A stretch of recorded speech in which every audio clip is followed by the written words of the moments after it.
میں ظہر سے پہلے، جمعہ نماز سے پہلے وہ نماز آپ پڑھیں 4 رکعت نماز، نماز رد مظالم پڑھتا ہوں یا پڑھتی ہوں.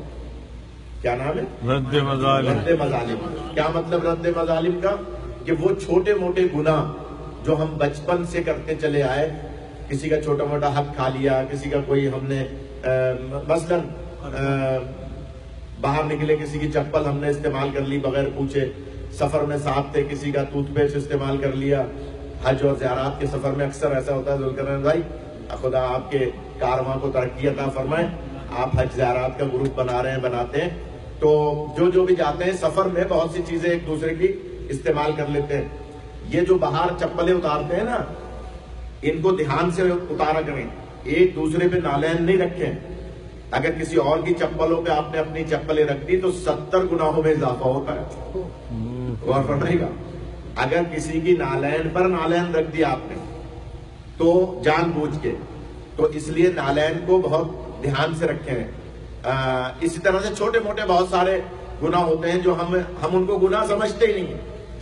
بہت سارے گناہ دل توڑنے والے گناہ، چھوٹی چھوٹی باتوں پر، چھوٹے چھوٹے معاملات پر، کب گلاس اٹھاتے میں، کپ اٹھاتے میں، چائے بناتے میں، افطاری لیتے میں، افطاری نکالتے میں، اور آپ کی زندگی کے معاملات میں گھر کے اندر خاص طور پہ میاں بیوی کے حوالے سے بہت سارے شوہر اپنی زوجوں کے دل بہت توڑتے ہیں، جاہل جاہل کہہ کے.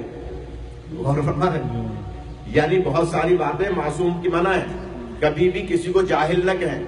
اکثر بیوی سے کوئی غلطی ہو گئی ہے، گھر میں کوئی معاملہ ہو گیا، تم تو جاہل ہو. سخت منع ہے. ریاض بھائی توجہ فرمائے گا، سخت منع ہے معصوم کی. اس لیے کہ میری طرف منہ نہیں ہے نا، اس لیے میری طرف توجہ فرمائے. سخت منع ہے معصوم کی کہ آپ کسی کو بھی، زوجہ ہی نہیں، کسی کو بھی جاہل نہ کہیں. کسی سے مراد محب اہل بیت. کیوں کہ جاہل ہوتا ہی وہ ہے جسے معرفت امام نہ ہو. سبحان اللہ. یعنی جاہل کی علامتی عدم معرفت امام ہے.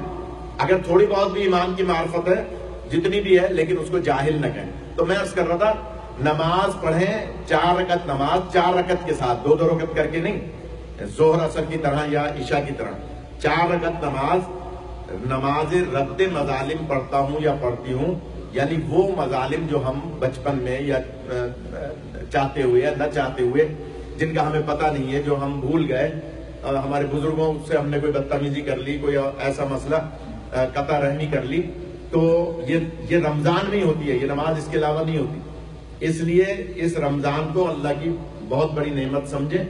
تو 4 رکعت نماز میں پہلی رکعت میں سورہ الحمد کے بعد 25 مرتبہ سورہ اخلاص، قل هو اللہ احد، اور پھر 50 مرتبہ دوسری رکعت میں الحمد کے بعد، تیسری رکعت میں بھی الحمد، اور 75 مرتبہ سورہ اخلاص، چوتھی رکعت میں بھی سورہ الحمد، اور 100 مرتبہ سورہ اخلاص.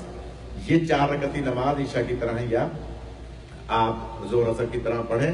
یہ جمعے کی نماز کے بعد بھی پڑھ سکتے ہیں؟ نہیں، جمعے سے پہلے پہلے تو مراد ہے کہ فجر کے بعد پڑھ لیں. فجر کے بعد، دن نکلنے کے بعد، دن نکلنے کے بعد، اور ظہر کی یعنی جمعے کی نماز سے پہلے. ہاں، یہ ایک 4 رکعتی نماز ہے جو صرف رمضان میں کسی بھی جمعے کو پڑھی جاتی ہے.